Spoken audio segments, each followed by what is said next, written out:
ভাই, ট্যাপের পানি বন্ধ হয়ে গেল কেন? একটু চেক করে দেখো তো। এই শয়তান, কোথায় ঢুকে আসছিস? দূর হ। ও মাগো, এই শাকচুনি, দরজাটা লাগিয়ে রাখতে পারিস না? চোখটা বোধহয় কানা হয়ে গেল রে। আরে তুমি এই গরমে বাইরে ঘোরাঘুরি করছো কেন? ঘরে গিয়ে আরাম করো, যাও। ভাই, এবার গিয়ে চেক করে দেখো। তাড়াতাড়ি চলো ভাবি, আজ আমরা নদীতে কাঁকড়া ধরবো।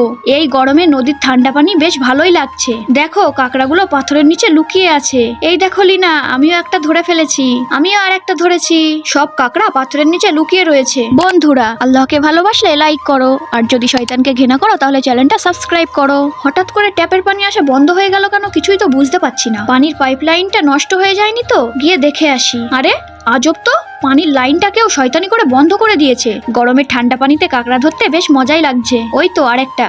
কোথায় পালাবি? দাঁড়া, ধরেই ফেলবো। আউ, বাঁচাও। ভাবি সাবধানে, ওঠো ওঠো, আস্তে। লাগেনি তো কোথাও? না না, আমি ঠিক আছি। এক্ষুনি বাড়ি চলো, বেশিক্ষণ ভিজে কাপড়ে থাকলে তোমার শরীর খারাপ করবে। আমাকে বোকা বানিয়ে তোরা কাঁকড়া ধরতে চলে গিয়েছিস, আর তুমিও ওর সাথে যোগ দিয়েছো। তোমাকে তো বলেছিলাম ঘরে আরাম করতে। যাও, গিয়ে তাড়াতাড়ি ড্রেসটা চেঞ্জ করে নাও, না হলে এক্ষুনি ঠান্ডা লেগে যেতে পারে।